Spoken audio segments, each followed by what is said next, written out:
Welcome to the Motocross Supercross podcast. Podcast.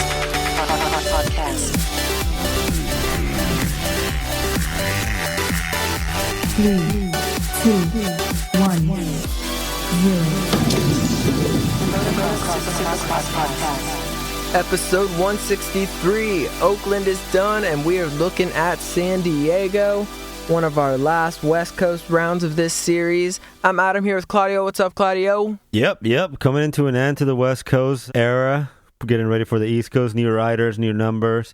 And I guess like a new story to ride with the 250 guys. That's right. So we got San Diego this weekend, and then we got East Coast races, Minneapolis, Dallas, Texas, Detroit is a Triple Crown, and then we got our first East-West shootout in Atlanta, March 2nd, which is the home of the Super Bowl in that Mercedes-Benz Stadium.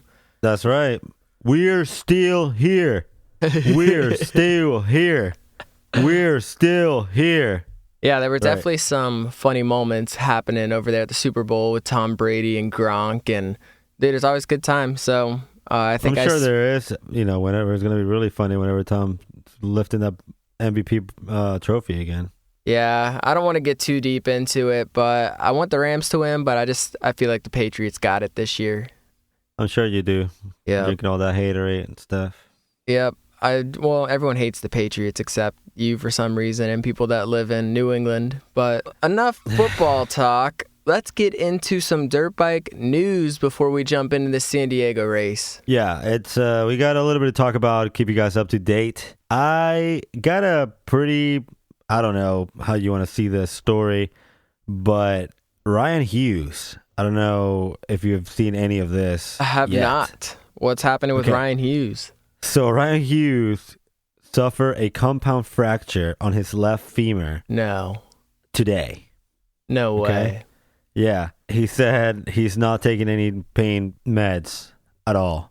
And if you go to his Instagram, he's actually recording everything and putting it up. So you have Ryan Hughes going to the track. You have Ryan Hughes getting lifted. You have Ryan Hughes on his way to the hospital. Then you have Ryan Hughes in the hospital getting like surgery on his freaking femur. Wow. Yeah, they're like putting the rod on it and he's just recording it and not taking no meds at all. So I guess good for you, buddy. Like, that's badass. Yeah, and a compound fracture is where the bone goes through the skin. So that's pretty nasty. And we've talked about how bad those femur injuries are, just it being such a big bone and such a strong bone. So that's right. Of course. I wouldn't expect anything else from him, actually. Right? That's crazy. Probably got some like special tea, Wink, wink. He's probably hallucinating. He's not on pain meds, but he's tripping balls right now. Definitely not there. Yeah, lately, I don't know about lately, but he's like a very spiritual person. Oh, yeah. Like, he does the whole hot yoga stuff. We saw with the IB Corpse video or the little TV show or YouTube series that they put out. Yeah, how they used to go and do the hot yoga and all that good stuff. Yeah, his page is definitely one of the best to follow on Instagram.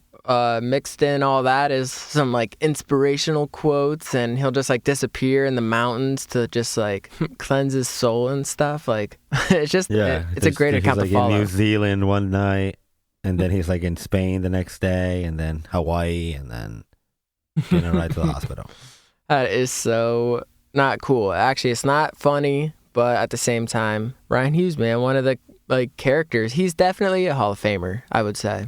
Oh yeah, definitely. So yeah, moving on from that, we got one thing. There's a couple things that I thought were very interesting. One, Ryan Sipes put a picture of him up at a Supercross track. Maybe he could be a fill-in rider for Anderson if Dean Wilson isn't officially under there or something. I don't know. Well, we talked about it in our last podcast, and rumor says that Dean is going to be lining up or be under the Husqvarna canopy. So I'm kind of waiting for that to see if it is going to happen or not. They were also said that he was riding Anderson's bike with his suspension on it, obviously, but he had that extra couple horsepowers or whatever.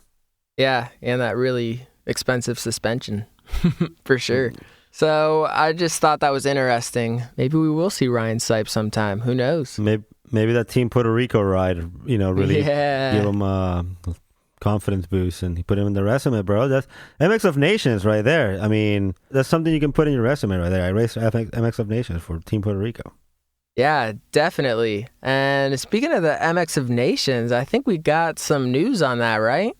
Which is crazy that this is happening 4 months after the MX of Nations happened here, which was the October 6th and 7th of 2018 up in Redbud, correct? Yeah, up there in the Redbud. Redbud. I know, this is crazy that this is coming out right now. So they did a test on the gas back then for this race, and they, quote unquote, randomly picked 8 bikes, which 7 of them came out good and 1 of them didn't. And this bike belonged to the MX2 rider, Michel Cervelin.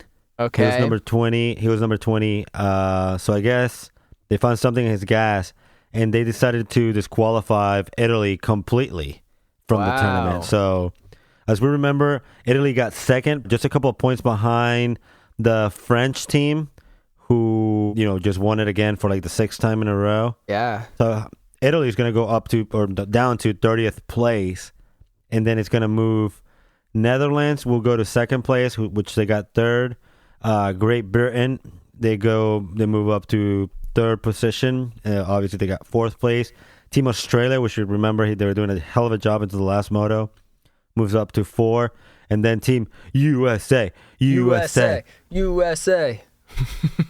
Yeah, they're going to close out the top 5 for this competition. See, we didn't do that bad. Top 5.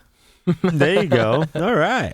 So, that's crazy. I mean, 4 months later, like, we're talking about Supercross, man. We're talking about Cooper Webb winning 2 in a row. Exactly. We're talking about KTM podiums over here. Marvin Musquin about to win this weekend. I can just kind of feel it. I don't know, man. This is crazy. They're just talking about MX of Nations stuff. Like, nobody saw it. It is what it is. Whatever. That's crazy. Dude, I gotta say, though, I think teams should be allowed to, like, mix their own gas and stuff, That's just what I think. If you got the special sauce, you got the special sauce. It's not like it's available to everybody, If it's available to everybody to mix their own gas, I don't know. I just think that teams should be able to do that if they want. But that's just me. It's just crazy that they're just not coming up with this thing. I mean, if you have your rules and you have your things, whatever, it's fair for everyone. But you have to come up with this stuff like a week later, not 4 months. Yeah. After the race happened.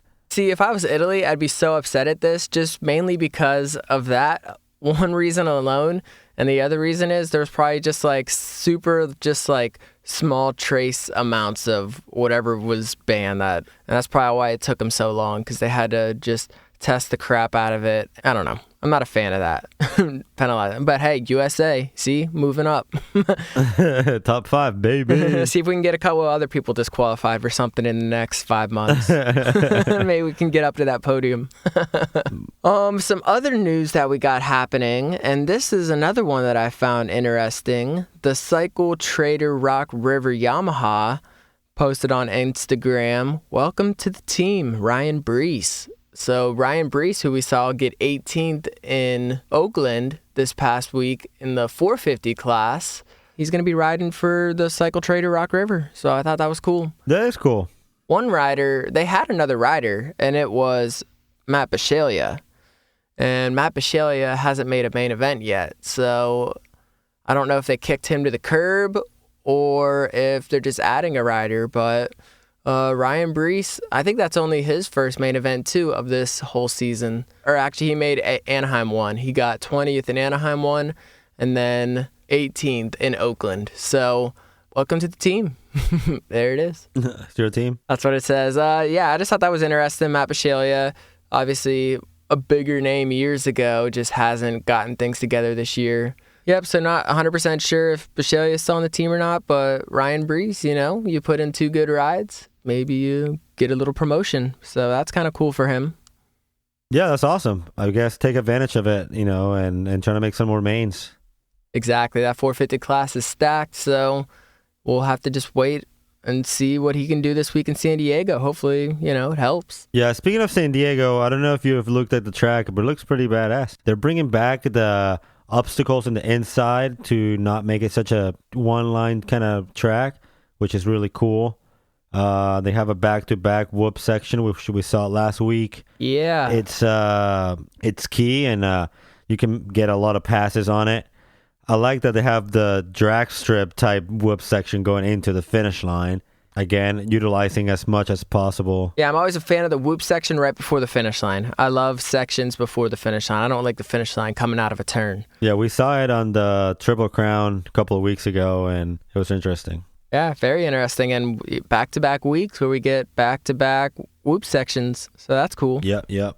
There's a picture of Dylan Ferrandis. He posted about his pit bore. And he says, last lap of the main event of Oakland, I was wide open before the mechanic area and went too close to my pit bore, LOL. Hit it with my clutch lever. And they show the picture of the pit bore. And it's cracked. So cracked. Yes. And dude, I also have the weather right here for San Diego. Yeah, that's what I was going to ask you. Yeah, I definitely think you're going to like this because I heard there's water coming, so... Yes, it's been raining kind of all week, and it looks like we're going to have some rain Saturday. There's a 100% chance of rain. I think so then. I think we're pretty safe on the water. Yeah, I heard that it was going to be a wet one again, and that's crazy.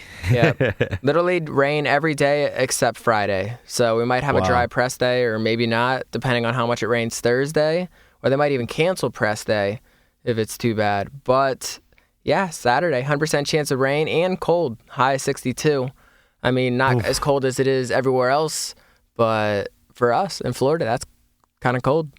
Well, yeah, everything below 80 degrees is cold for us. Yeah. But that's crazy that it's going to be wet again. These guys from their works are having a hell of a job doing, making these tracks week by week and just getting them done and getting them ready to rock. It's amazing. I mean, they dealt with it, what was it, 2 weeks ago or last week? Yeah, Anaheim 2. Anaheim 2, there you go. I think it was Anaheim 2. Yeah, they built the track pretty much while it was raining, and that's crazy. Yeah, it is. But it looks like the Supercross gods might be answering one of our prayers if we get to see another mud race this soon. What? Yeah, that's crazy. I have an update on Justin Starling. As we mentioned, he hurt his wrist as someone kamikaze into him. Yeah. And said the wrist is fixed up and it'll be 3.5 weeks. So about 20 to 21 days, he'll be back riding. So he will be back for Atlanta. But yeah, this San Diego, maybe a wet one. We have Cooper Webb coming back to back. Red Play Webb.